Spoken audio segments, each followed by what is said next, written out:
साहिब अली सलाम।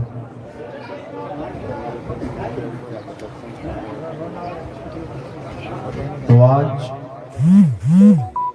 बनासकांठा में परमपिता परमात्मा के मूल ज्ञान का प्रचार होने जा रहा है। बहुत बड़े भाग होते हैं उन जीवों के जो अपने पूरे जीवन काल में एक बार भी इस मूल ज्ञान को सुन पाते हैं, और उससे भी बड़े भाग होते हैं उन जीवों के जो इस ज्ञान को थोड़ा सा भी समझ पाते हैं। क्योंकि सुनना आसान है, आए बैठे 1-2 घंटा सुन के चले गए, लेकिन इस ज्ञान को समझना बहुत मुश्किल है।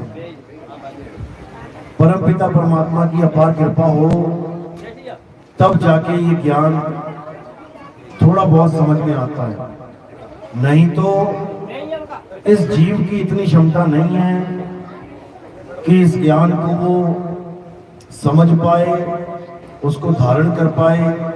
ये उसके बस की बात नहीं है।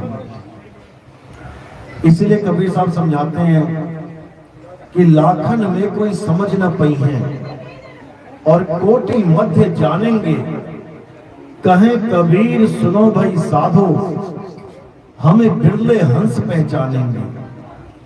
कहते हैं लाखों में कोई समझ न पई है। 1 लाख आदमी बैठा हो और ये सत्संग कर दिया जाए तो उनकी समझ में नहीं आएगा बोल क्या गए महात्मा जी।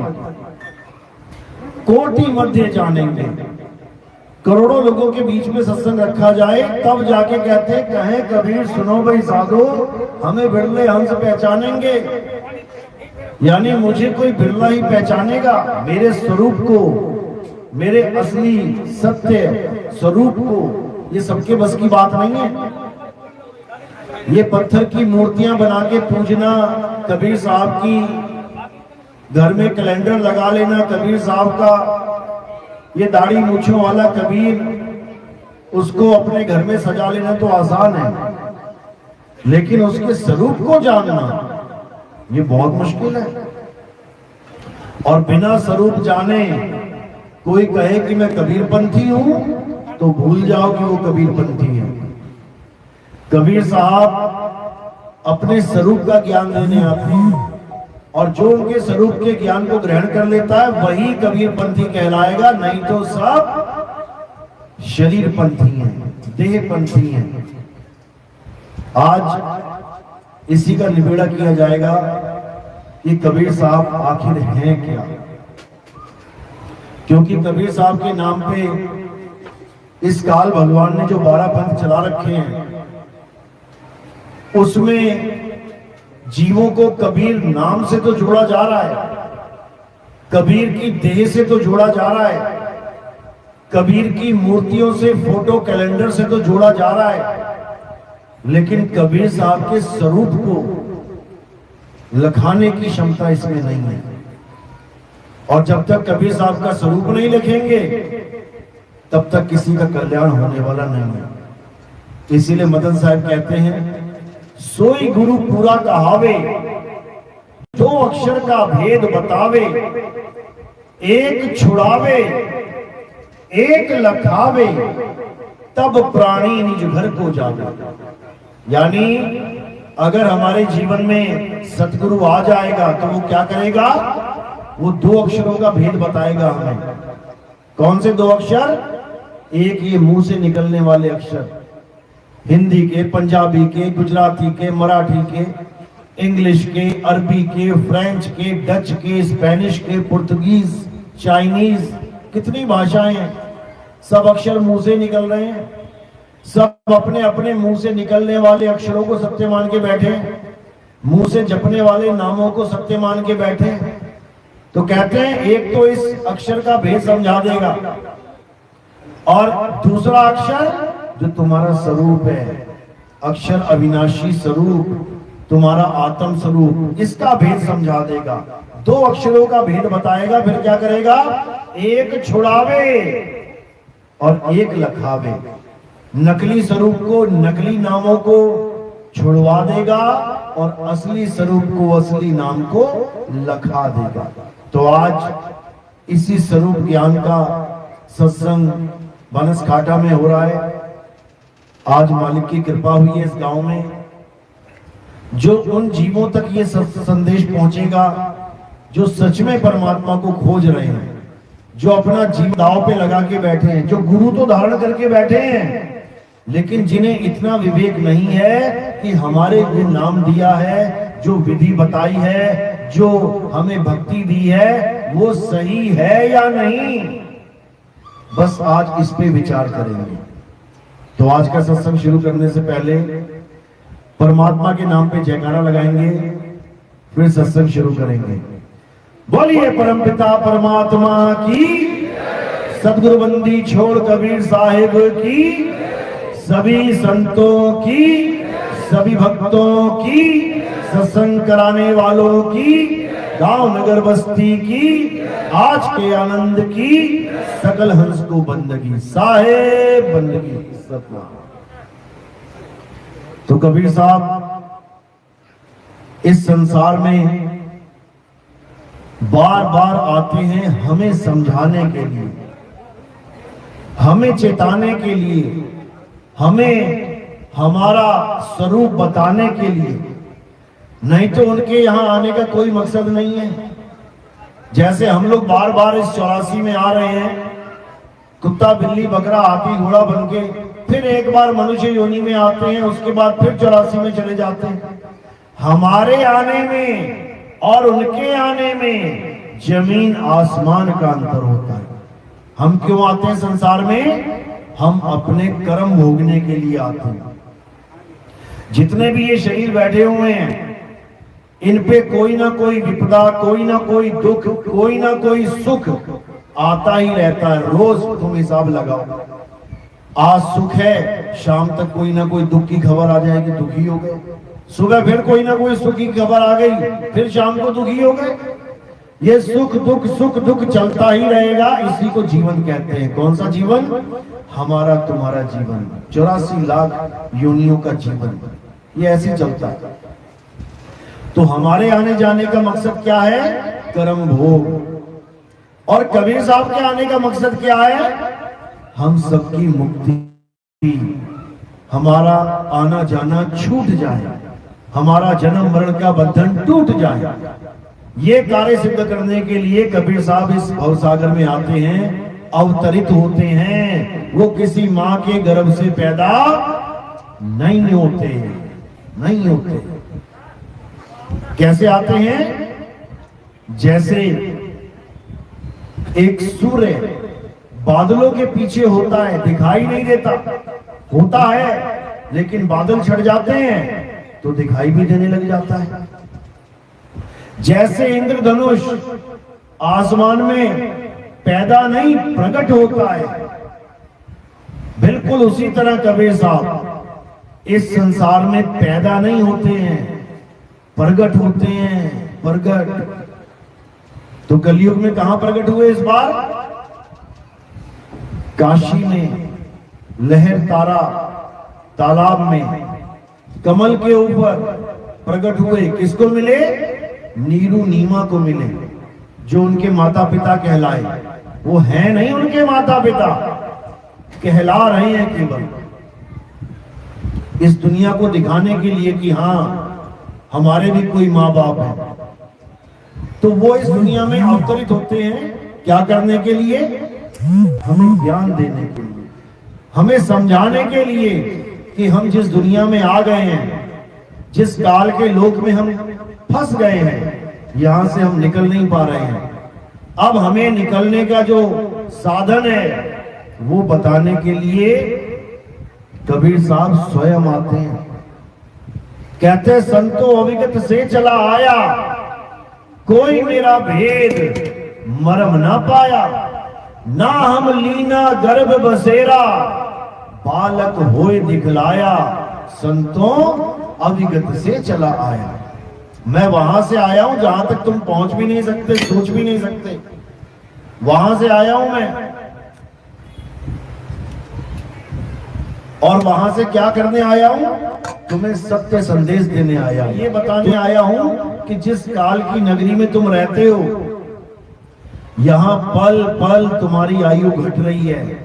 तुम्हें लग रहा है कि मेरा बच्चा बढ़ रहा है, बड़ा हो रहा है, बड़ा नहीं हो रहा है, छोटा हो रहा है आयु में।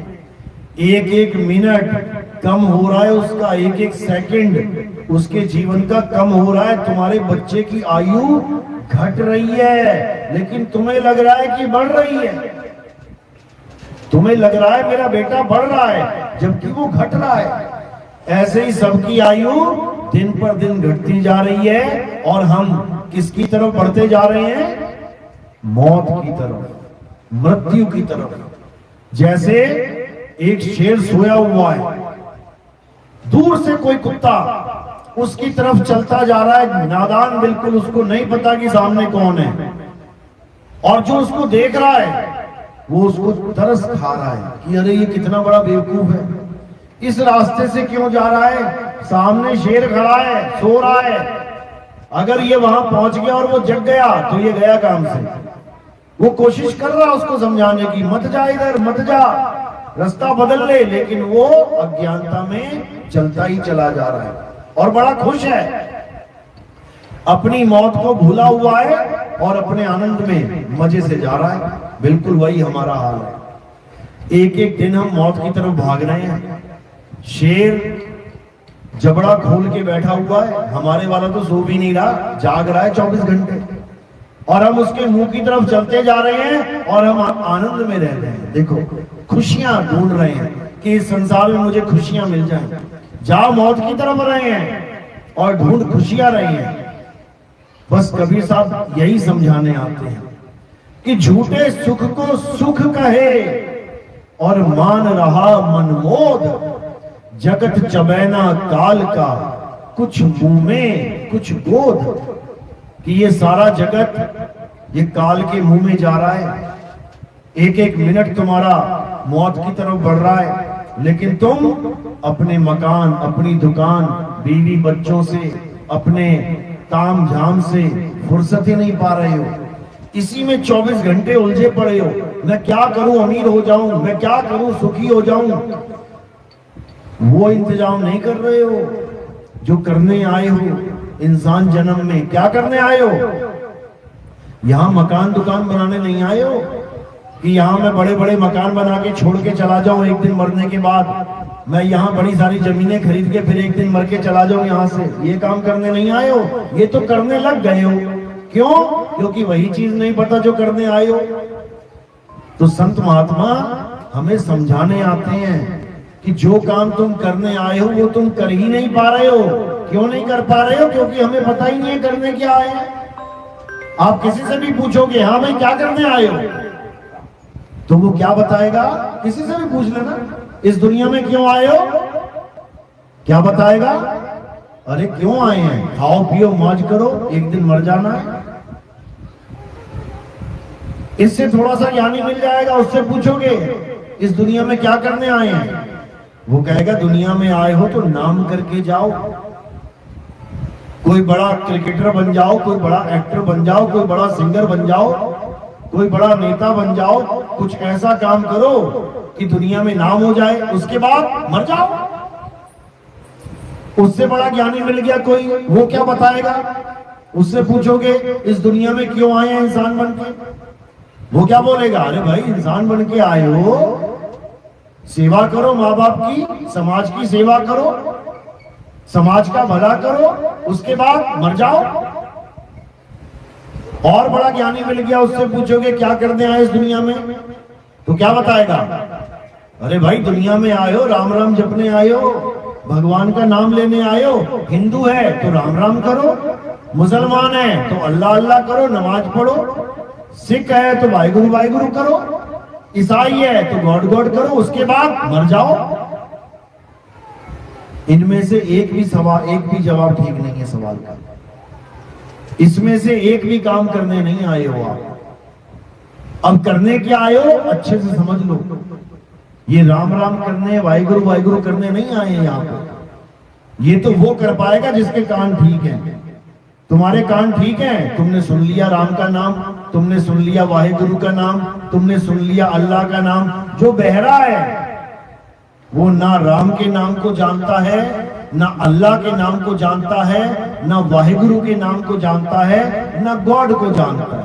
वो किसी नाम को नहीं जानता। क्यों? क्योंकि उसको कुछ सुनाई नहीं दे रहा। वो तुम्हारी आरतियां नहीं जानता, वो तुम्हारे मंदिर में चलने वाले कीर्तन नहीं जानता, वो हवन यज्ञ के मंत्र नहीं जानता, उसको कुछ सुनाई नहीं देता। वो किसी गुरु के द्वारा दिए हुए नाम नहीं जानता। तो क्या वो जीवन नहीं जिएगा? तो क्या वो खाएगा पिएगा नहीं? तो क्या उसकी शादी नहीं हो सकती? तो क्या वो बच्चे पैदा नहीं कर सकता? तो वो क्या समाज का भला नहीं कर सकता? वो सब कुछ कर सकता है। समझ लो, वो बहरा है, निकम्मा नहीं है कि किसी काम का नहीं रहा, केवल बहरा है। वो शब्दों से उसका कनेक्शन टूट गया है, लेकिन दुनिया से उसका कनेक्शन जुड़ा हुआ है। तो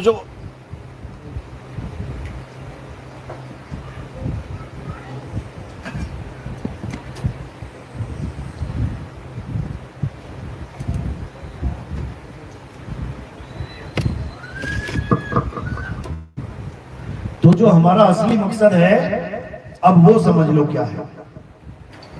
हमारा असली मकसद क्या है इस दुनिया में आने का, इंसान जन्म पाने का? हमें अपने आत्म स्वरूप को जानना है। ये है हमारा इस इंसान जन्म में आने का मकसद। अपनी आत्मा को जानना है हमने। और जिसने अपनी आत्मा को नहीं जाना, वो वापस कहां चला जाएगा? वापस 84 लाख योनियों में चला जाएगा। उसे दोबारा से कुत्ता, बिल्ली, हाथी, घोड़ा, शेर, सांप, बिच्छू, खटमल, मच्छर, ये सब बनना पड़ेगा। बनते ही आ रहे हैं। परमात्मा की कृपा है, जो एक बार इंसान जन्म मिल गया, ये एक ही बार मिला है। ये 2, 4, 5, 10 बार नहीं मिलेगा, याद रखना। ये एक बार क्यों मिला है? केवल और केवल इस भव सागर को पार करने के लिए, इस जन्म मरण के बंधन को तोड़ने के लिए। इसके अलावा इसका कोई मतलब नहीं है। कोई सोचे कि मैं केवल दुनियादारी करने के लिए आया हूं, बच्चे पैदा करने के लिए आया हूं, वंश बढ़ाने के लिए आया हूं। गधा भी वंश बढ़ा लेता है, गधे के भी बच्चे हो जाते हैं, उसके भी बच्चे हो जाते हैं। अगर वंशी बढ़ाना है, ये कुत्ता, बिल्ली, हाथी, घोड़ा भी वंशी बढ़ा रहे हैं। तुम्हारे में और उनमें कोई ज्यादा फर्क नहीं है। फिर तो हमारा मकसद क्या है? अपने आत्म स्वरूप को जानना। अब कैसे पता लगेगा आत्म स्वरूप? गीता में देखो क्या लिखा है। क्या बताते हैं गीता में? कि हे अर्जुन, अध्याय 3, 17वां श्लोक, हे अर्जुन, जो इंसान अपनी आत्मा में रमण करता है, जो इंसान अपनी आत्मा में तृप्त है, जो इंसान अपनी आत्मा में संतुष्ट है, उसके लिए कोई धार्मिक कर्म कर्तव्य लागू ही नहीं होता। उसको किसी मंदिर, मस्जिद, गुरुद्वारे, चर्च में जाने की जरूरत नहीं है। किसको? जो अपनी आत्मा को जानने के लिए निकल पड़ा है। अगर वो आत्मज्ञानी होने के लिए निकल पड़ा है, फिर उसे किसी मंदिर, मस्जिद की जरूरत नहीं है। क्यों? क्योंकि उसका सिलेबस अब हाई लेवल का हो गया है।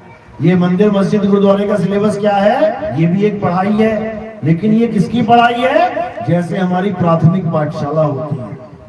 आप देखोगे छोटे छोटे बच्चे क्या पढ़ रहे हैं? A for apple, B for boy, C for cat.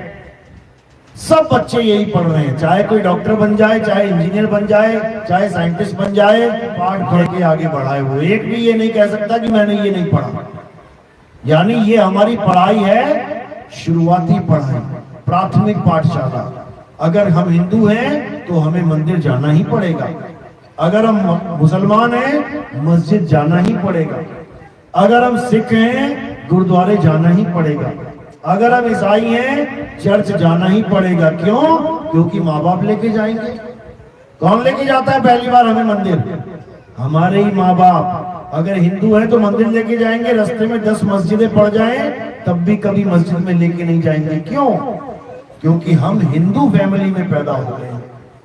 जो मुसलमानों क्या पैदा हो गया बच्चा, उसको केवल मस्जिद में ले जाया जाएगा, कभी हिंदू मंदिरों में नहीं लेके जाएंगे वो। क्यों? क्योंकि हम मुसलमानों क्या पैदा हो गए। यानी तुम कहीं भी पैदा हो जाओ, तुम्हें जो प्राथमिक पाठशाला मिलेगी वो मंदिर, मस्जिद, गुरुद्वारे, चर्च ही मिलेगी। लेकिन सारी उम्र A for apple, B for bat थोड़ी नहीं पढ़ना है कि सारी उम्र बस वहीं जाएंगे। आगे भी तो कुछ होगा, या बचपन से लेके बुढ़ापे तक केवल मंदिर में घंटियां ही बजाते रहेंगे? आगे भी तो कुछ होगा, कुछ तो होगा। वो क्या है? वो है आत्म ज्ञान।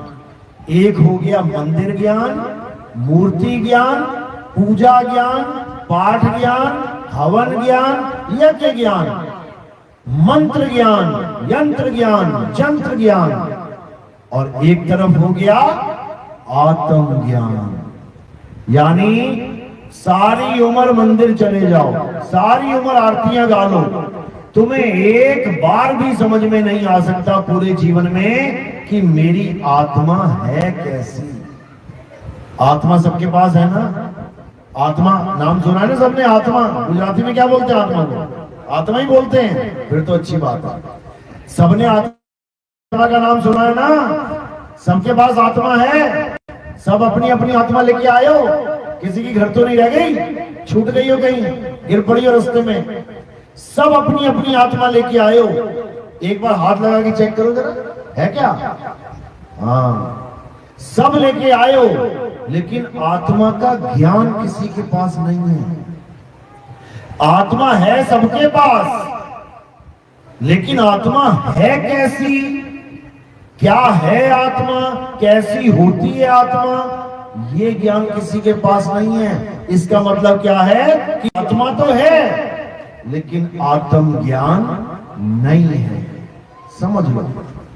अब मंदिर है, मूर्ति है, सबको दिख रहा है, सबको ज्ञान है मंदिर में किसकी मूर्ति लगी है, ये कौन सा मंदिर है, किसका मंदिर है, सब पता है। लेकिन जो मंदिर तक लेके जा रहा है तुम्हें, उसका ज्ञान नहीं है। कौन लेके जा रहा है मंदिर तक? सुबह घर से निकले, थाली उठा के मंदिर तक पहुंचे, कौन लेके गया? आत्मा। आत्मा की वजह से तुम्हारा एक एक कदम मंदिर की तरफ जा रहा है। अगर मुसलमान है तो आत्मा उसको मस्जिद की तरफ लेके जा रही है। अगर सिख है, ईसाई है, तो आत्मा की वजह से वो गुरुद्वारे की तरफ और चर्च की तरफ जा रहा है। किसकी वजह से? आत्मा की वजह से। लेकिन चारों ही आत्मा को नहीं जानते कि आत्मा कहते किसे हैं। बस यही अज्ञान है तुम्हारे जीवन में। बाकी सब तुम इंटेलिजेंट हो। तुम्हें सुई से लेके हवाई जहाज तक बनाने का ज्ञान प्राप्त हो चुका है, देखो बना भी रहे हैं। लेकिन अगर कोई ज्ञान इस संसार में है जो तुम्हें नहीं हो पा रहा है, वो क्या है? वो आत्म ज्ञान है। आत्म ज्ञान। आत्म ज्ञान का मतलब समझ लो क्या होता है। कबीर साहब की वाणी है, जल में मीन प्यासी, मोहे देखत आवे हासी, आत्म ज्ञान बिना नर भटके, कभी काबा कभी काशी। किस किसने सुनी है वाणी? हाथ खड़ा करो। इस गांव में कबीरपंथी कम लग रहे हैं। कबीरपंथी कोई होगा तो उसने जरूर ये वाणी सुनी होगी, आत्म ज्ञान बिना नर भटके, कभी काबा कभी काशी। अब कबीर साहब समझा रहे हैं कि सब भक्ति कर रहे हैं, भक्ति सब कर रहे हैं, सब राम राम कर रहे हैं, अल्लाह अल्लाह वाहिगुरु वाहिगुरु अपने हिसाब से जो कर रहे हैं कर रहे हैं। लेकिन कमी किस चीज की है? आत्म ज्ञान की कमी है। इसीलिए मुसलमान कहां जा रहे हैं? काबा। और हिंदू कहां जा रहा है? काशी। बस यही कमी है। आत्म ज्ञान हो जाए तो ना तो काबा जाने की जरूरत है और ना काशी जाने की जरूरत है। क्यों? क्योंकि आत्मा तुम्हारे पास है और परमात्मा का वास तुम्हारी आत्मा में है। परमात्मा किसी मंदिर, मस्जिद, गुरुद्वारों में नहीं रहता। अगर परमात्मा किसी मंदिर, मस्जिद में रहता होता तो क्या कोई मंदिर को लूट सकता होता? सोमनाथ का मंदिर कितनी बार लूटा गया पता है? कितनी बार? 17 बार। पढ़ाई की ना, जनरल नॉलेज का क्वेश्चन है ये, आता है सवालों परीक्षा में आता है। सोमनाथ का मंदिर कितनी बार लूटा गया? 17 बार। अब अगर उसमें भगवान रहते होते तो कितनी बार लूटा जाता? समझो बात। तुम्हारा घर में तुम रहते हो, जब तक तुम घर में हो कोई चोर आके चोरी कर सकता है क्या? अगर चोर चोरी करके जाता है तो इसका मतलब तुम बेहोश हो या तुम सो रहे हो, नहीं तो चोर चोरी नहीं कर सकता। इसी प्रकार अगर मंदिर में भगवान है तो किसी की हिम्मत नहीं कि एक बार भी लूट पाए। लेकिन आप देखोगे अखबारें भरी पड़ी हैं, प्राचीन मंदिर में चोर गल्ला उठा के ले गए, प्राचीन मंदिर में भगवान का मुकुट उठा के ले गए, प्राचीन मंदिर में भगवान ही उठा के ले गए। सोचो, जिसको तुम भगवान मान रहे हो चोर उसको उठा के ले गए, अब रिपोर्ट कहां लिखवाएंगे? भगवान की गुमशुदा की रिपोर्ट कहां लिखवाएंगे? पुलिस थाने में। बताओ, पुलिस वाले जिस चोर को नहीं पकड़ पाते वो मंदिर में जाके माथा टेकते हैं, हे भगवान दया करो वो चोर पकड़ में आ जाए। यहां तो भगवान ही गायब कर दिया चोरों ने। समझो बात को, बात हंसी की नहीं है, बात बुद्धि विवेक की है। इसमें कोई बुराई नहीं है कि आप किसी मंदिर में जाके भगवान की पूजा कर रहे हो, इसमें कोई बुराई नहीं है। क्यों नहीं है? क्योंकि जब तक तुम्हें सच्चे मालिक का सच्चा घर नहीं पता लगा तब तक कम से कम मंदिर जा रहे हो, ऑन द ट्रैक तो हो। समझो, जब तक किसी बच्चे ने शेर चीता नहीं देखा तब तक वो कम से कम किताब में फोटो तो देख रहा है ना, T for tiger, L for lion. अगर T for tiger, L for lion वो पढ़ रहा है तो उसमें उसका फायदा है कि नुकसान? फायदा है। अभी देखा नहीं है उसने कभी टाइगर कैसा होता है, शेर कैसा होता है, लेकिन किताब के द्वारा उसको पता लग गया ये धारी वाला टाइगर है और ये बड़े बड़े बालों वाला ऐसा शेर होता है। उसको ज्ञान हो गया, पूर्ण ज्ञान नहीं, इसका अधूरा तो हुआ। इसी प्रकार मंदिर में जाने पर हमें पूर्ण ज्ञान नहीं होता, लेकिन कम से कम हमें इतना तो पता लगता है कि राम जी कोई थे, कृष्ण जी कोई थे, इस दुनिया में आए थे, क्या करने आए थे, कम से कम ये तो समझ में आती है बात। तो इसलिए मंदिर जाना बुरा नहीं है, सबको जाना चाहिए, लेकिन सारी उम्र मंदिर में जाओगे तो समझ लो जन्म बर्बाद हो जाएगा। अच्छे से जान लो। कहने का मतलब अगर आप एलकेजी यूकेजी में जा रहे हो अच्छी बात है, छोटी क्लास में जा रहे हो वो नहीं है, लेकिन सारी उम्र एलकेजी में रह जाओगे, सारी उम्र A for apple B for boy करोगे तो नौकरी मिलेगी कहीं? कहीं नौकरी नहीं मिलेगी। बस एक ही फायदा होगा, अंगूठा छाप नहीं कहलाओगे, नाम लिखवाना सिखा देंगे टीचर। छोटे छोटे बच्चे अपना नाम लिख लेते हैं, बैंक में कहीं खाता खुलवाओगे तो अंगूठे की जगह साइन करोगे अपने, इससे ज्यादा कुछ होने वाला नहीं है।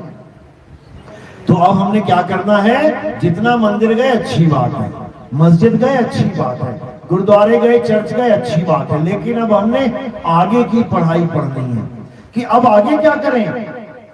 अब आगे हमने गीता को समझना है, आखिर गीता कह क्या रही है। कृष्ण जी को तो खूब मान लिया, कृष्ण जी की तो खूब पूजा कर ली, अब कृष्ण जी की मानेंगे। पहले कृष्ण जी को माना था, कृष्ण जी को माना तो उनकी पूजा करी, अब कृष्ण जी की मानेंगे तो उनका ज्ञान पढ़ेंगे, उनका ज्ञान समझेंगे। और जिस दिन तुमने कृष्ण जी की गीता पढ़ ली उस दिन तुम्हें समझ में आ जाएगा आखिर हमें ये इंसान जन्म क्यों मिला है। उसके बाद सारा खेल समझ में आ जाएगा कि ये हम धर्म के नाम पे लड़ क्यों रहे हैं, ये धर्म के नाम पे इतने सारे भगवानों के नाम कैसे आ गए, ये धर्म के नाम पे इतनी कैसे अलग अलग बटके बैठ गए, कितने संप्रदाय, कितने पंथ आ गए, कितना क्या कैसे हो गया। केवल अज्ञानता के कारण सारी दुनिया एक ही जगह से पैदा हो रही है, सारी दुनिया एक ही जगह समाप्त हो रही है, फिर भी हम अलग अलग होके बैठे हैं। कारण क्या है? अज्ञानता। हर इंसान इस दुनिया में एक ही तरीके से आता है, चाहे वो ब्राह्मण हो, चाहे वो वैश्य है, चाहे वो शूद्र है, चाहे वो हिंदू है, मुसलमान है, सिख है, ईसाई है। एक ही परमात्मा के द्वारा इस संसार में सबको मनुष्य जन्म मिल रहा है, लेकिन उसी परमात्मा के नाम पे झगड़ा हो रहा है। कोई कह रहा मेरा राम बड़ा, कोई कह रहा मेरा खुदा, कोई कह रहा मेरा गॉड, कोई कह रहा मेरा अल्लाह। इसी में झगड़े में सारे लड़ रहे हैं, झगड़ रहे हैं, और जिसके नाम पे झगड़ा कर रहे हैं वो कभी नहीं आ रहा बचाने। 100 लोग मरे कटे, एक बार भी ना खुदा आया देखने की मेरे बच्चे मर गए कट गए, कुछ मदद करूं। ना एक बार राम जी आए देखने कि मेरे नाम पे लड़ दिया, मेरे नाम पे मर दिया, कुछ मदद कर दूं इनकी। कोई ना आया। कौन आता है? एम्बुलेंस आती है और सबको उठा के हॉस्पिटल लेके जाती। वो ना पूछती तू हिंदू है, तू मुसलमान, तू सिख या ईसाई। उसके लिए सब एक बराबर हैं। जो भी तड़प रहे होते हैं उनको उठाते हैं, हॉस्पिटल पहुंचाते हैं। राम अल्लाह वाहिगुरु गॉड क्यों नहीं आ रहे लड़ने के लिए? क्योंकि वो अलग अलग है ही नहीं, वो एक ही है। उसके नाम पे लड़ाई हो रही है। अब वो है एक, लेकिन उसके नाम अनेक कैसे हो गए? ये किसने चाल खेल दी है? ये किसका शातिर काम है जो एक मालिक के ही अलग अलग नाम बना दिए? ये इंसान का काम है, इंसान का। कैसे बनाए उसने ये सारे नाम? अक्षरों से। ये सारे नाम किससे बनते हैं? अक्षरों से। अक्षर कैसे बने? जब आदि मानव था, आदि मानव का नाम सुना है ना? जब आदि मानव था, नंगा घूमता था, कपड़े नहीं थे, कोई घर नहीं था, मकान नहीं था, दुकान नहीं था, कुछ नहीं था, जानवर की तरह रहता था। 5वीं 6ठी कक्षा में पढ़ाया होगा आपको आदि मानव। उसी आदि मानव ने सबसे पहली खोज करी। कौन सी? आग की खोज करी। पत्थर से पत्थर टकराया तो क्या पैदा हो गई? आग। यानी पहला साइंटिस्ट कौन है इस दुनिया का? पहला खोजकर्ता कौन है? आदि मानव है। उसी ने आग की खोज करी, तभी आज तुम्हारे हाथ में माचिस आ गई है। वो पत्थर से पत्थर टकराता था और तुम माचिस से तिल्ली टकरा रहे हो। काम वही चल रहा है, हाथ वही इशारा कर रहे हैं, लेकिन चीज बदल गई है। वो पत्थरों से आग पैदा करना जान गया और तुम माचिस से आग पैदा करना जान गए। तुम्हारे हाथ में 2 पत्थर देंगे ना, कहीं आग लगा के दिखा, अभी तुम फेल हो जाओगे। टकरा टकरा के पत्थर, तुम्हें नहीं पता कैसे लगानी है। वो आदि मानव परफेक्ट हो गया था। तो जब उसने आग की खोज करी तो उसको ये भी नहीं पता था मैं इसका नाम क्या रखूं। उसको आग का नाम नहीं पता था। क्यों? कारण क्या है? क्योंकि उसको अक्षर ज्ञान नहीं था।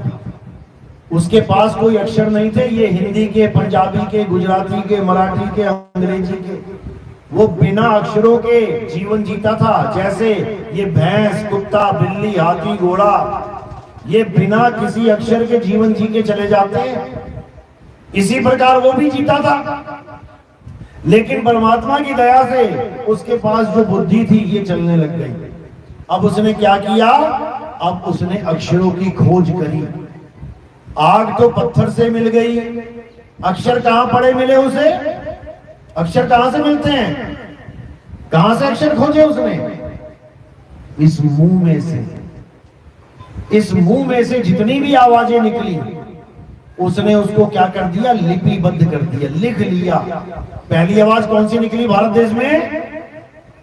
आ। बच्चा सीखता है ना स्कूल जाके, पहली आवाज कौन सी सिखाते हैं उसको? आ। तो आदि मानव ने क्या किया? आ निकलते ही लिख लिया उसको कि ये आ है। फिर क्या निकला? ई लिख दिया, ऊ लिख दिया। ऐसे ही सारे अक्षर लिखता चला गया। कितने अक्षर खोज लिए उसने? 52 अक्षर। हिंदुस्तान के आदि मानव ने कितने खोजे? 52 अक्षर। और इंग्लैंड के आदि मानव ने कितने खोजे? अंग्रेजी में कितने अक्षर होते हैं? 26 अक्षर। यानी हमारे देश के आदि मानवों ने 52 अक्षर खोज लिए, आ ई का खा गा चा छा जा। और अंग्रेज बेचारे 26 पे ही अटक गए। 26 दूनी 52। यानी हमारे आदि मानवों का दिमाग कितना तेज चला कि डबल खोज लिए उससे। तभी हम लोग कहते हैं हमारे ऋषि मुनियों ने इतने बड़े बड़े ग्रंथ लिख डाले, तब तक आदि मानवों को, अंग्रेजों को यह भी नहीं पता था कि जीवन जीना कैसे है। और हम लोग ज्ञानी बन के बैठ गए थे तब, हमारे ऋषि मुनि। इसीलिए क्योंकि मालिक की कृपा से हमारा बुद्धि विवेक इतना ज्यादा चला कि हमने बड़े बड़े ग्रंथ लिख डाले। तो आदि मानव एक 26 पे अटक गया और एक 52 खोज के बैठ गया। अब आगे क्या किया उसने? उन अक्षरों से क्या किया? उन अक्षरों से सारी दुनिया में दिखने वाली चीजों के नाम रखने शुरू कर दिए। जैसे तुम्हें पेड़ दिखाई दिया हमारे आदि मानव को, तो उसने नाम रख दिया पेड़, वृक्ष। अंग्रेजों ने क्या नाम रख दिया? ट्री। हमारे वालों ने सूरज देखा, नाम रख दिया सूरज, सूर्य। अंग्रेजों ने क्या? सन। हमारे वालों ने रख दिया पानी, जल। उन्होंने क्या रख दिया? वाटर। हमारे वालों ने रख दिया धरती। उन्होंने क्या रख दिया? अर्थ। हमारे वालों ने रख दिया हवा, वायु। उन्होंने क्या रख दिया? एयर। यानी जो हमने नाम रखा जिस वस्तु का, उन्होंने भी एक नाम रख दिया, लेकिन अपने अक्षरों के द्वारा। इसलिए हमारे अक्षर और उनके अक्षर मैच नहीं होते। उनके देश में जाना है तो उनकी भाषा सीखनी पड़ती है, नहीं तो तुम खाना भी नहीं मांग पाओगे कि मैं बोलूं क्या यहाँ पे। चीन में जाके पानी पानी करोगे, वो पता नहीं क्या समझेंगे पानी क्या होता है। तो हमारे आदि मानवों ने भी अक्षरों से नाम रखा और उन लोगों ने भी अक्षरों से नाम रखा। अरब देश वालों ने भी अक्षरों से नाम रखा। जितने भी आदि मानव जहां जहां देशों में थे, सबने अलग अलग अक्षर खोज के उन्हीं चीजों के अलग अलग नाम रख दिए। अच्छा किया कि बुरा किया? अच्छा किया। नहीं तो काली मिर्च लेने जाना होता ना दुकान पे, तो 500 तरह के मसाले पड़े हैं। अगर ये अक्षर ना होते तो तुम इशारा करता मर जाते तुम कि मुझे चाहिए क्या। अब तो फटाक से बोलना, क्या चाहिए भैया? काली मिर्च। खत्म। अब सीधे जाएगा उस डब्बे के पास, काली मिर्च उठा के ले आएगा। तुम्हें क्या चाहिए? लौंग। नाम रख दिया ना और पढ़ा भी दिया, 2 मिनट का काम हो गया। नहीं तो मगजमारी पूरे दिन की हो जाती कि चाहिए क्या। तो अक्षरों से क्या हुआ? हमारा जीवन आसान हो गया, इससे ज्यादा कुछ नहीं हुआ। हमारा जीवन अक्षरों से आसान हो गया। उसके बाद क्या हुआ? उसके बाद अक्षरों से घमासान हो गया। कौन सा घमासान हो गया? जब हमारे वालों ने इस आत्मा का नाम, जिससे ये शरीर चल रहा है, कैसे पता लगा उनको आत्मा कोई होती है चीज? कैसे पता लगा?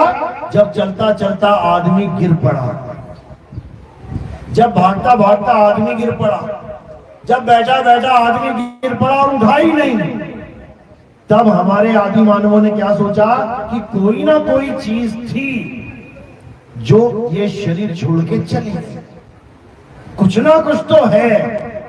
तो उसका नाम क्या रख दिया? आत्मा। ये पंखा चल रहा है ना, अब एक चलता पंखा हुआ है और एक पंखा रुक जाए तो कुछ तो फर्क है ना दोनों में। एक चल रहा है और एक रुका हुआ है, कुछ तो कमी है ना। जो वो रुक गया, उस कमी का नाम क्या रख दिया? आत्मा। हमारे वालों ने भी रख दिया, अंग्रेज वालों ने भी रख दिया। उन्होंने क्या रख दिया? उसका नाम गॉड। मुसलमानों ने क्या रख दिया? अल्लाह, खुदा। सिखों ने क्या रख दिया? वाहिगुरु रख दिया। यानी एक ही चीज के अलग अलग नाम फिर से रख डाला। अब क्या हुआ? जो चीजें दिखती थी उसके पीछे तो कोई झगड़ा नहीं हुआ। जैसे पानी दिखता है उसके नाम है जल, वाटर, नीर, तोय, पानी। अलग अलग नाम रखने से कोई झगड़ा हुआ क्या? तुम चाहे दुकान पे जाके कह दो भैया मुझे वाटर दे दो, चाहे कह दो मुझे पानी दे दो, चाहे कह दो मुझे जल दे दो, कोई झगड़ा नहीं है। क्यों? सब जानते हैं इसी एक चीज के ये सारे नाम हैं। लेकिन झगड़ा कहां हो रहा है? जहां चीज का ज्ञान नहीं है।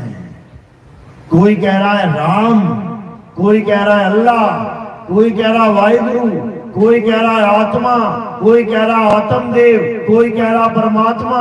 सबके सब केवल नामों को पकड़ के बैठे हैं, लेकिन वो जो वस्तु है उसका बोध नहीं हो रहा है। अगर उस वस्तु का बोध हो जाए तो उसको तुम कोई भी नाम दे दो, कोई फर्क नहीं पड़ता। लेकिन उस वस्तु का बोध नहीं हो पा रहा है तो झगड़ा हो रहा है। अब संत महात्मा क्या करने आते हैं? ये तुम्हारे जो अक्षर हैं इसको छुड़वाने आते हैं। छोड़ दो अक्षर, छोड़ दो ये सारे नाम। तो मैं क्या करूं? उसको जान जिसका ये नाम है। छोड़ दे पानी, जल, वाटर, नीर, तोय जपना। तो क्या करूं? जिसका ये नाम है उस तत्व को पीना सीख ले। अगर वो तत्व तूने पी लिया तो जल भी तेरे अंदर चला गया, वाटर भी तेरे अंदर चला गया, पानी भी चला गया, नीर भी चला गया, तोय भी चला गया। और भी जो देशों में नाम रखे गए हैं पानी के, वो सारे तेरे अंदर चले गए। यानी तेरा गला गीला हो गया। अब जपने की जरूरत नहीं है कि मैं नाम जपूं। इसीलिए कबीर साहब ने एक ही लाइन में समझा दिया कि नाम है जप में, नाम है तप में, और ना एकांत निवास में। मोह को कहां ढूंढे रे बंदे, मैं तो तेरे पास में। कहां पे आत्मा? कितनी दूर है तुमसे आत्मा? तुम्हारे पास में है, लेकिन पास होते हुए भी उसका एहसास नहीं है। इसीलिए तुम्हारा जीवन दुखदाई हुआ पड़ा है, इसीलिए तुम भटक रहे हो। कहां पे?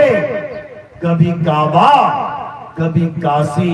मुसलमान है तो काबा में भटक रहा है, हिंदू है तो काशी में भटक रहा है, और जो 84 में है वो ऐसे भटक रहा है। देखो कहां भटक रहा है।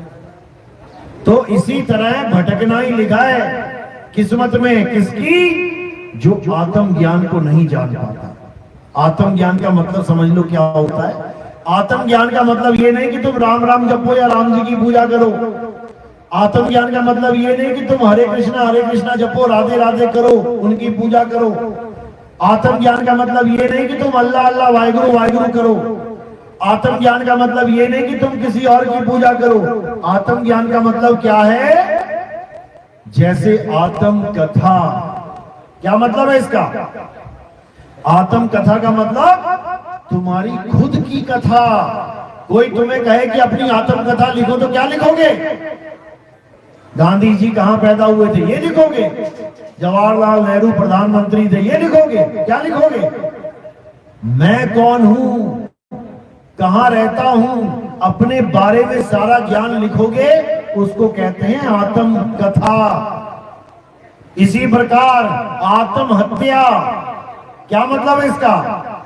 गांव वालों को गोलियां मारने लग जाओ, आत्महत्या हो गई। आत्महत्या का मतलब है किसी को ना मार के खुद को गोली मार लेना, किसी को ना मार के खुद को मार लेना, इसको कहते हैं आत्महत्या। आत्मरक्षा क्या होता है? यानी खुद की रक्षा करना।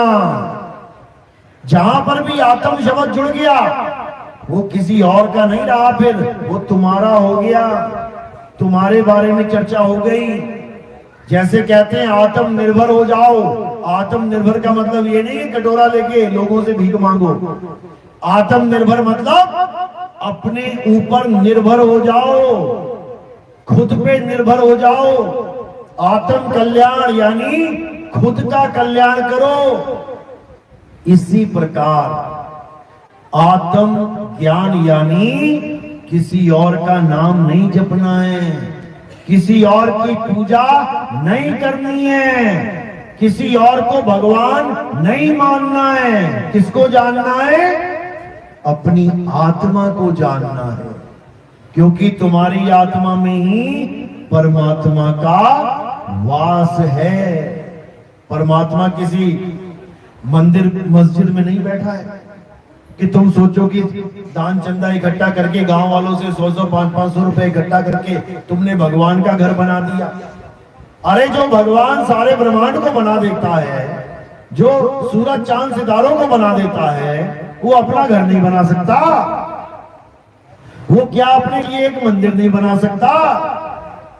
वो तुम्हारे दान चंदे की जरूरत है क्या? दान चंदे से किसका मकान बनाया जाता है पता है? किसका बनता है? जो दुनिया में सबसे गरीब होता है। तुम्हारे गांव में सबसे गरीब कोई होगा, उसका मकान टूट गया, झोपड़ी टूट गई, तो गांव वाले क्या करेंगे? इकट्ठा करके पैसा उस गरीब का मकान बना देंगे। तो तुम भगवान का मकान बनाओगे? गरीब है क्या वो? समझो बात को। भगवान को अगर किसी मंदिर की जरूरत होती तो इस दुनिया में ऐसा भव्य मंदिर बना देता कि मुगलों की जूने खत्म हो जाती, मंदिर तोड़ते तोड़ते वो मंदिर ना तोड़ पाते। लेकिन तुमने बनाया था, इसलिए राम मंदिर तोड़ के उसने मस्जिद बना दी। इंसान ने बनाया था, इसलिए इंसान ने तोड़ के उसका रूप बदल लिया। अगर भगवान बना देता, तोड़ के दिखाता जरा, क्योंकि भगवान को मंदिर की जरूरत है ही नहीं। उसको क्या जरूरत है मंदिर की? और अगर उसको जरूरत होती तो तुम्हारे चंदे की वेट करता वो कि तुम 2-2 रुपया दोगे तब जाके मैं अपना मकान बनाऊंगा। अगर भगवान राम को मंदिर की जरूरत होती तो सबसे बड़ा मंदिर कौन बनाता? कौन है उनका सबसे बड़ा सेवक? कौन है? जब उसने ना बनाया तो तुम्हें क्या जरूरत पड़ गई बनाने की? उसने तो अपना शीर दिया। जब उससे पूछा गया ना हनुमान जी से कि अब राम जी जा रहे हैं, अब तुम उसके दर्शन कैसे करोगे, तो उन्होंने अयोध्या का एड्रेस नहीं दिया था कि यहां पे मंदिर बनेगा। उन्होंने अपना सीना चीर के दिखाया कि मेरे राम मेरे अंदर विराजमान हैं। तुम्हारे वाले जा रहे होंगे, हमारे वाले अंदर ही हैं। इसी प्रकार जो अज्ञानी जीव होता है वो कभी अपने राम को अपने अंदर महसूस नहीं कर पाता, लेकिन जो असली भगत होता है भगवान का, वो भगवान को अपने अंदर महसूस करता है। समझ लो, इसी को कबीर साहब ने कहा है कि जो असली राम है वो कहां विराजमान है? वो तेरे अंदर विराजमान है। क्या वाणी बोली उन्होंने? ज्यों तिल माही तेल है और ज्यों चकमक में आग, तेरा साईं तुझ में है, जाग सके तो जाग। कि तुम सोए हुए हो अज्ञानता में, इसलिए तुम्हें समझ में ही नहीं आ रहा कि मेरा राम है कहां। जहां कोई मंदिर बना देता है, ले जाते हो अपना डोलू उठा के वहां दर्शन करने के लिए, और जहां वो विराजमान है वहां झांकते तक नहीं, देखते तक नहीं। इसीलिए गीता में अर्जुन को यही समझाया गया है कि क्या करना है? हे अर्जुन, अपनी आत्मा में रमण करो। मेरा वास सबकी आत्मा के अंदर है, सबकी आत्मा में मैं विराजमान हूं। लेकिन दुख के साथ कहना पड़ता है कि कोई आत्मा की तरफ ध्यान ही नहीं देता। आत्मा सत्य है, आत्मा को ना तो कोई शस्त्र काट सकता है, ना आत्मा को अग्नि जला सकती है, ना आत्मा को वायु सुखा सकती है, ना आत्मा को जल भिगो सकता है। इसको तो तुमने डाल दिया डस्टबिन में। और जिसको काटा जा सकता है, मारा जा सकता है, जलाया जा सकता है, सुखाया जा सकता है, भिगोया जा सकता है, उसकी पूजा करने में लगे हो। समझ लो, जिसको तोड़ा जा सकता है, मोड़ा जा सकता है, इन मूर्तियों को फोड़ा जा सकता है, खुद ही टूट जाती है एक दिन। उसको तो भगवान मान रहे हो। और जो नैनम छिंदंती शस्त्राणी नैनम दहती पावका, ये अर्जुन को समझा रहे हैं कृष्ण जी कि आत्मा को जान, जिसको कोई मारने में समर्थ नहीं है उसको तुम जानते तक नहीं, उसकी तरफ कोई ध्यान ही नहीं है। बस यही कारण है जन्म मरण का, इसीलिए बार बार जन्मते और मरते रहते हो। तो अब क्या करना है? अब आत्मा को जानना है। कबीर साहब समझा रहे हैं, जब लग ना चीनोगे आत्म, तब लग ना मिली है परमात्म। आत्म चीन है तो परमात्म चीन है। और संत कहावे सोए, यह भेद काया से न्यारा, बूझे बिरला कोई। यानी ये भेद काया से न्यारा, इसमें काया का कोई खेल नहीं है। परमात्मा के नाम में ही काया का कोई नाम नहीं है। परम आत्मा, बताओ काया कहां पे है? क्या बोले उसको? राम बोले, श्याम बोले, हनुमान बोले, क्या बोले उसे? उसका नाम ही है परम आत्मा। यानी शरीरों का काम ही नहीं है, शरीर तो नाशवान है। यही समझने में पूरा जीवन लग जाता है। बड़े बड़े महात्मा सफेद दाढ़ी हो जाती है, मरने की कगार पे आ जाते हैं, लेकिन इतनी सी बात नहीं समझ पाते कि आत्म ज्ञान ही सबसे श्रेष्ठ ज्ञान है। ये नहीं समझ पाता, इसीलिए जन्म बर्बाद हो जाता है। इसीलिए कबीर साहब बार बार आते हैं समझाने के लिए कि अपनी आत्मा को जान ले, अपने स्वरूप को पहचान ले। तुझ में और राम में कोई फर्क नहीं है, समझ ले। इसी को बार बार समझा रहे हैं कि मेरा साईं मुझ में है, मेरा राम मेरी आत्मा में है, वो जुदा है ही नहीं। लेकिन उसका हमें भेद नहीं पता, इसलिए हम भटकते फिर रहे हैं। हिरण की नाभि में कस्तूरी है, उसी में है, लेकिन भटक रहा है जंगलों में। अरे कस्तूरी कुंडल बसे और मृग ढूंढे वन माही, ऐसे रमता राम है ये दुनिया जाने नाही। रमता राम मतलब जो सब में रम रहा है। ऐसा एक भी इंसान नहीं है जिसमें राम नहीं है। भजन गा रहे हो, तुझ में राम, मुझ में राम, सब में राम समाया, और सबसे कर लो प्रेम जगत में कोई नहीं पराया। भजन गा रहे हो, तुझ में राम, मुझ में राम, और जब रामनवमी आती है तो कहां भाग जाते हो? ना मुझ में ना तुझ में, फिर मंदिर में है राम। भजन गा रहे हो, मेरे रोम रोम में बसने वाले राम। अब रोम कहां है? तुम्हारे रोम कहां लगे हैं? मंदिर में या मस्जिद में लगे हैं? रोम ये हैं तुम्हारे रोम, ये रोम रोम में राम बसा हुआ है। भजन गा रहे हो, रोम रोम में बसने वाले राम, और जब रामनवमी आती है तो भाग जाते हो मंदिर की तरफ। अब कहां गए तुम्हारे रोम? यही अज्ञानता है। राम जी यही समझा रहे हैं कि अगर मुझे जानना चाहते हो तो पहले तुम्हें अपनी आत्मा को जानना पड़ेगा, क्योंकि मेरा सत्य स्वरूप आत्मा ही है, जो तुझ में भी है, मुझ में भी है, सब में है। बिल्कुल उसी तरह जैसे ये करंट पूरी दुनिया के पंखों को चला रहा है, पूरी दुनिया के बल्ब जला रहा है, पूरी दुनिया के heater, geyser, inverter, press, fridge, AC सब कुछ चला रहा है। केवल एक करंट ही सबको चला रहा है। अब उसको तो हम जान नहीं पा रहे हैं, लेकिन हम किसकी पूजा करने में लग गए? पंखे की, हीटर की, गीजर की, फ्रिज की, प्रेस की। यानी अलग अलग अलग शक्लों में उलझ गए। और जो आत्मा है, जो सब में चैतन्य स्वरूप है, उसको हम जान तक नहीं पा रहे हैं। तो अब क्या करना है? अब अपनी आत्मा को जानना है।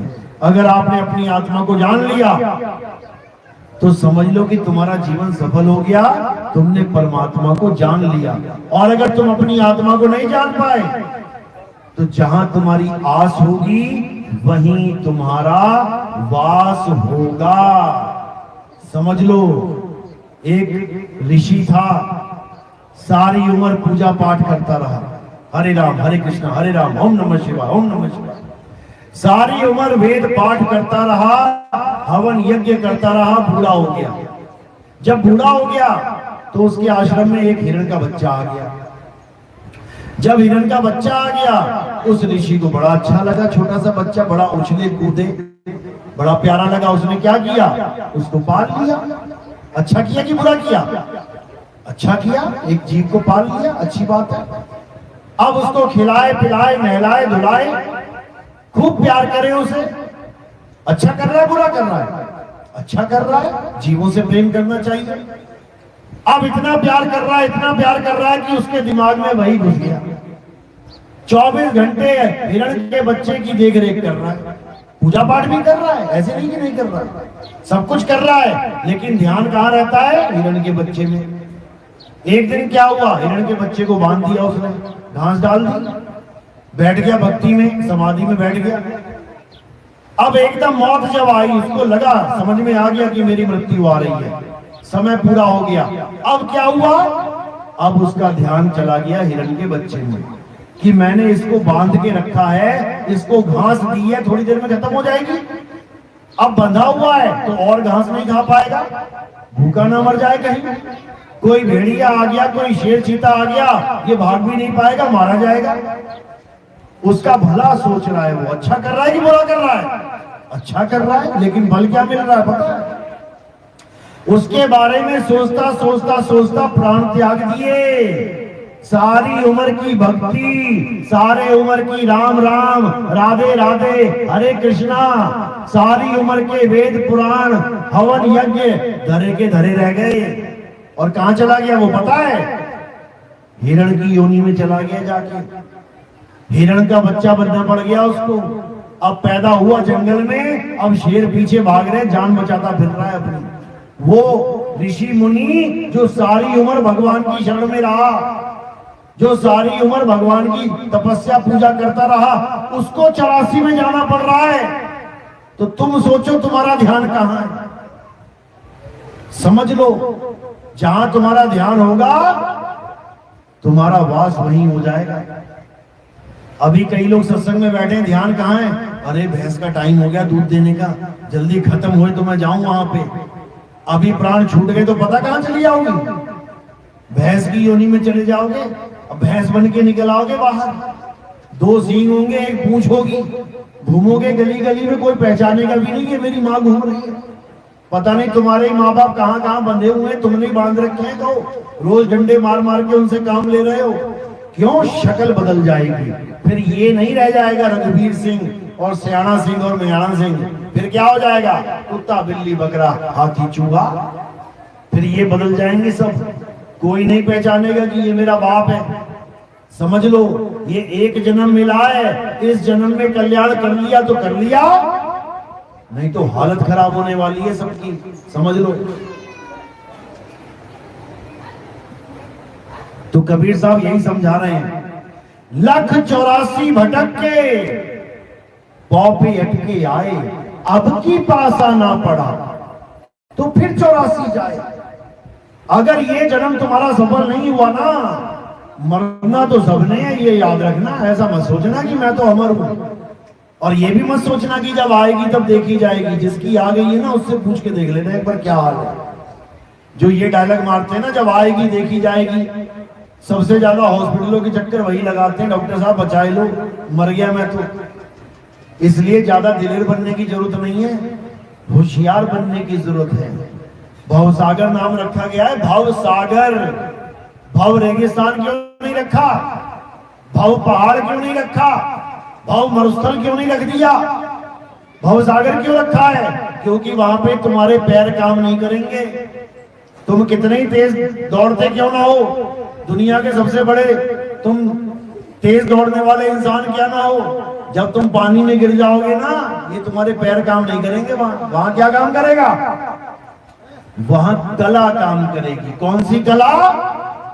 मृत्यु की कला, तैरने की कला। अगर वो कला सीखी होगी तभी तैरोगे।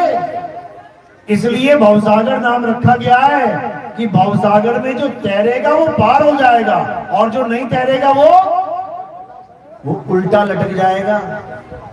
कहां है ये भवसागर पता है? ये है भवसागर, माँ का पेट। इस गर्भ में सारे उल्टे लटके पड़े हैं, यही है वो भवसागर। अगर इस भवसागर से पार होना है तो अपनी आत्मा को जान लो मेरे भाई, तब तो आत्मा में रमण कर लोगे, नहीं तो इस गर्भ में रमण करना पड़ेगा, हालत खराब हो जाएगी। मेरी बात समझ में आ रही है कि नहीं? किस किस के समझ में आ रही है? हाथ खड़ा करो जरा। बहुत अच्छी बात है, बहुत बढ़िया। जिसके नहीं भी आ रही है वो हमारे सत्संग YouTube पे सुन सकता है। कहत कबीर सुनो भाई साधो नितिन दास, या फिर आप सर्च करेंगे नितिन दास के सत्संग तो आपको सत्संग सीरियल वाइज मिल जाएंगे।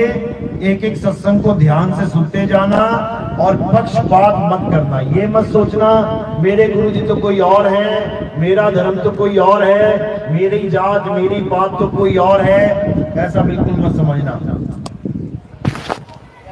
हम सब एक हैं, हमारा शरीर एक जैसा है, मिट्टी से बना है, किसी का लोहे से बना हो तो हाथ खड़ा कर दो जरा।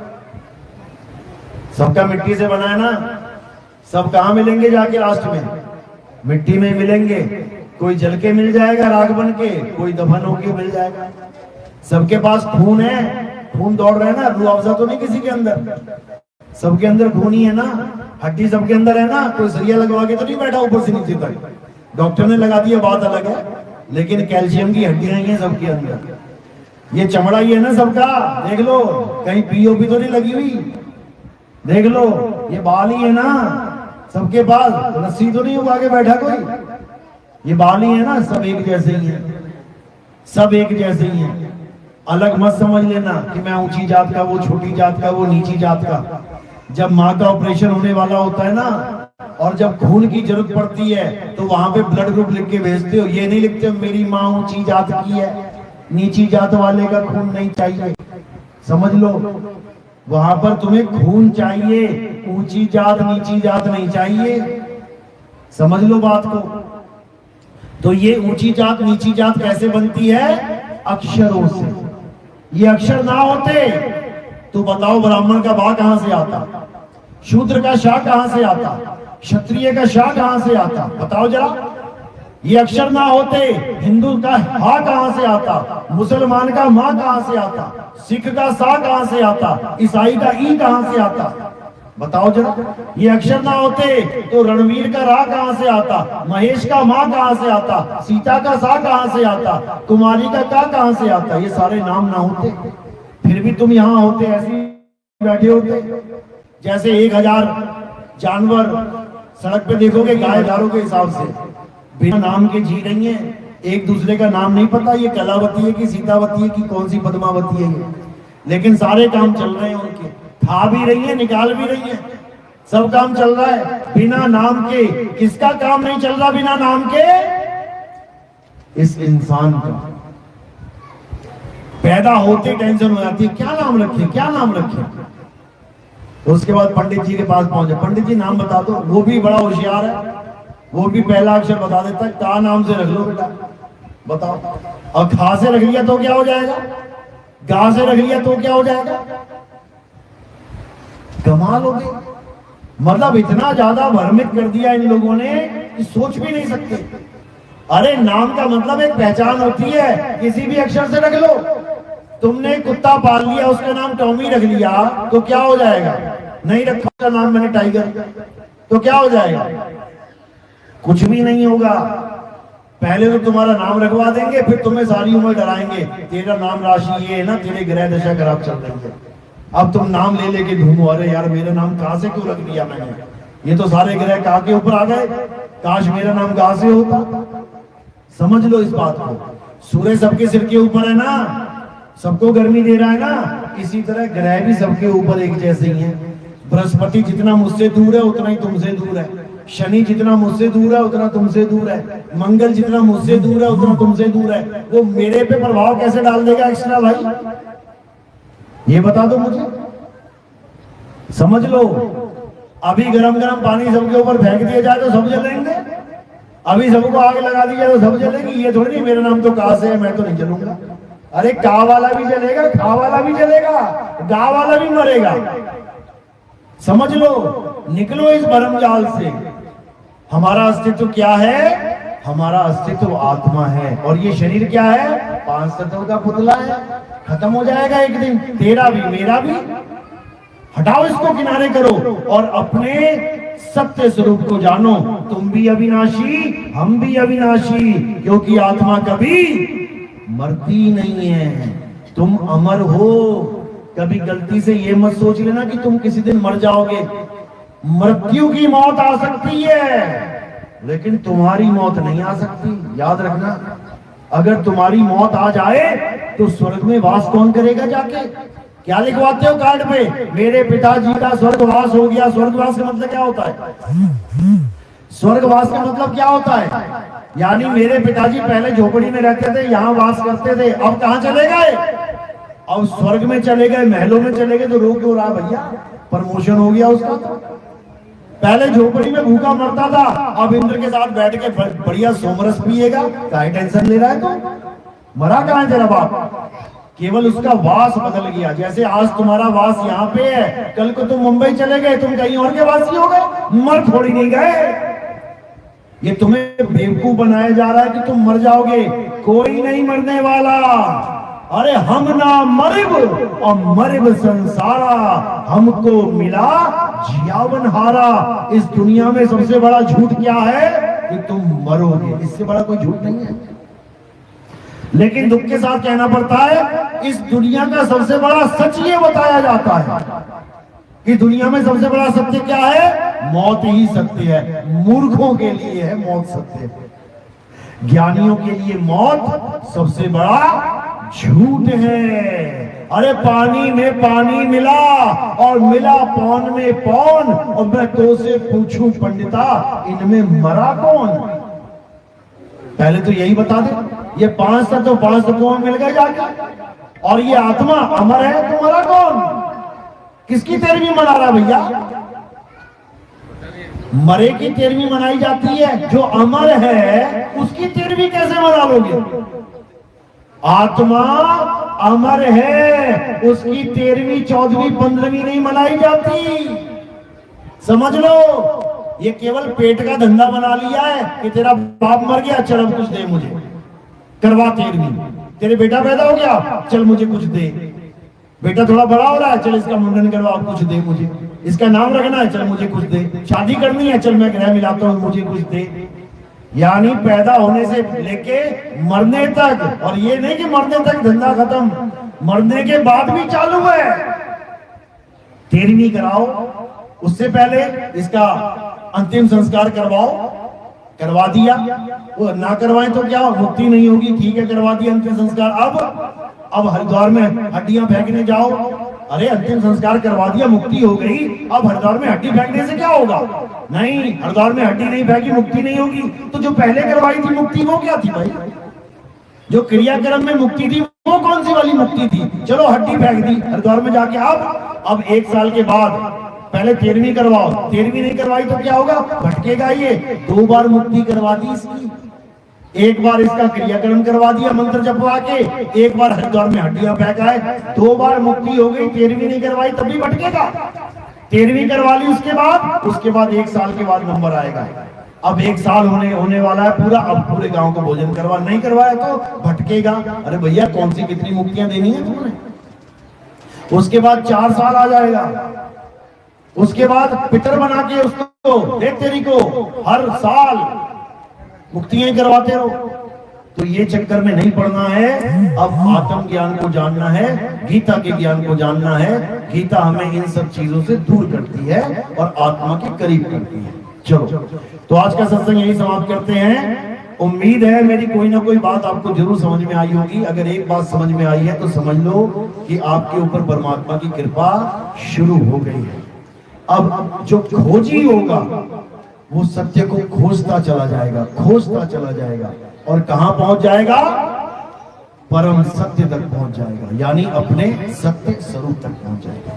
चलो, हमारे आश्रम की तरफ से गुजराती में, देखो कितना ध्यान है आप लोगों का, गुजराती में हमारे आश्रम की तरफ से ये गीता छपी है। इसको आप जरूर पढ़ें, जरूर समझें, क्योंकि ये आखिरी जन्म है, इंसान जन्म। इसके बाद कहो कि तुम्हें जन्म मिलेंगे, जरूर मिलेंगे, लेकिन इंसान जन्म नहीं मिलेगा। इसके बाद 84 में देख लो क्या क्या जन्म मिलते हैं। और ये अच्छे से समझ लो कि इंसान पत्थरों की तो पूजा कर सकता है, लेकिन जीव की पूजा नहीं करता। जीव को कष्ट देता है वो, याद रखना।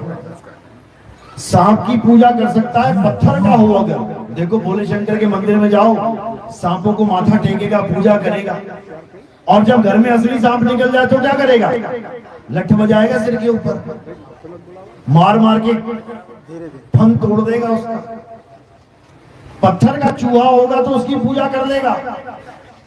गणेश जी के मंदिर में गए, 2 लड्डू गणेश जी के मुंह में लगा दिए, थोड़ा सा चूहे के मुंह में भी लगा दिया, और जब असली चूहा घर में आ जाएगा तो क्या करेगा? तो लड्डू में जहर लगा के खिला देगा उसको, मर जाके। समझ लो, जब पत्थर का नंदी होता है उसके कान में जाके ख्वाहिशें बताएगा, ये चाहिए, ये चाहिए।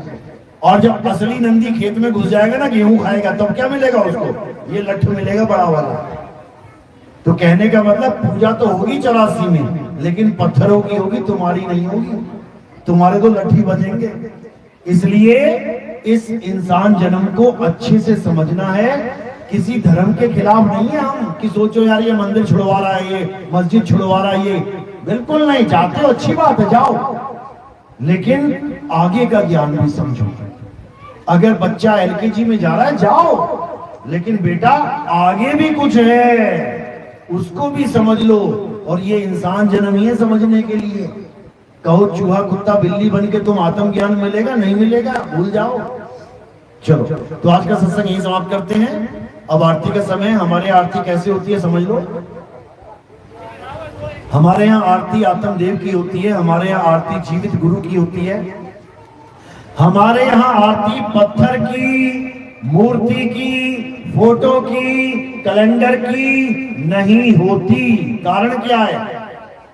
एक पत्थर की मूर्ति अगर टेढ़ी हो जाए, तुम 1000 बार कह लो उसको कि परमात्मा सीधे हो जाओ, भगवान जी सीधे हो जाओ, अरे भगवान जी सीधे हो जाओ, कितनी देर में हो जाएगी सीधी? सारा जन्म लग जाएगा, युग पलट जाएंगे, वो सीधी नहीं हो सकती। और एक इंसान को जो टेढ़ा हो गया है उसको कहो सीधे हो जाओ, 2 सेकंड में हो जाएगा सीधा। दोनों में क्या फर्क है? एक में आत्मदेव विराजमान है और एक में आत्मा नहीं है। भले कितनी प्राण प्रतिष्ठा करवा लेना, एक छोड़ो 20 पंडितों से प्राण प्रतिष्ठा करवा लेना, वही मूर्ति टेढ़ी हो जाएगी, उड़ जाएगी क्या? फिर काहेगी प्राण प्रतिष्ठा भाई? प्राण तो वो होते हैं जो जीवित में चल रहे हैं। देखो अपने प्राण, देखो ये प्राण चल रहे हैं तुम्हारे। क्या मूर्ति में प्राण पड़ सकते हैं क्या? नहीं पड़ सकते। प्राण पड़ गए होते तो मूर्तियां चलने लग गई होती। और अगर मंत्रों से प्राण पड़ते होते तो किसी ब्राह्मण का अपना जमाई मर जाए तो उसमें मंत्र मार के प्राण क्यों नहीं फूंक लेते भाई? फिर उसको क्यों शमशान घाट लेके जा रहे हो? उसके प्राण पखेरु उड़ गए, 2 मंत्र मारो, जब भगवान के प्राण डाल सकते हो, इंसान के क्यों नहीं डाल सकते? तो समझो इस बात को। ठीक है, जहां तक पढ़ाई करी अच्छी बात है, लेकिन अब आगे बढ़ना है, अपना कल्याण करना है। बोलिए परमपिता परमात्मा की सदा ही जय हो। क्या करना है? एक एक करके आएंगे। ये थोड़े से फूल उठा के, इतने से उठाने हैं बस। कहां रख रहे हैं? मेरे सिर के ऊपर रख देना। सिर के ऊपर क्यों रखते हैं? क्योंकि पैर के अंगूठे से लेके सिर की चोटी तक ये क्या दिखाई दे रहा है? नाशवान शरीर। और हमने आरती किसकी करनी है? अविनाशी आत्मा की। तो हमने फूल कहां रखने हैं? इस शरीर से, काया से परे। तो ये कहां चले जाते हैं? ये आत्मदेव को समर्पित हो जाते हैं। हमारे यहाँ आत्मा की पूजा होती है। आत्मदेव पूजिए, गुरु के सहज स्वभाव। तो ऐसे आरती करनी है। और कोई प्रचार प्रसार में योगदान करना चाहता है, कोई भगत, तो सेवा कैसे करनी होती है? वो केवल और केवल चरणों में रखनी होती है। माया का स्थान संतों के चरणों में दिया गया है और फूलों का स्थान उनके शीश के ऊपर बताया गया है। तो इसको फॉलो करना है और एक एक करके आएंगे। भीड़ नहीं लगानी है, आराम से बीच में रास्ता दे देना है। बिल्कुल 2 भागों में बंट जाना है और बीच में से एक रास्ता होगा जिसमें से आरती करके पीछे निकलते जाएंगे। बोलिए परमपिता परमात्मा की सदा ही जय हो। और हमारा एक एंटी करप्शन का ग्रुप भी है जिसमें हम समाज में होने वाली सारी बुराइयों को खत्म करते हैं। जितने भी समाज में होने वाली कुरीतियां या कोई भी ऐसा कार्य जो हमारे लिए सही नहीं है, समाज के लिए सही नहीं है, तो इस संस्था में भी आप जुड़ सकते हैं। वो आप बिंदु भाई जी से बात कर सकते हैं सत्संग के बाद साहिब बंदगी सतना।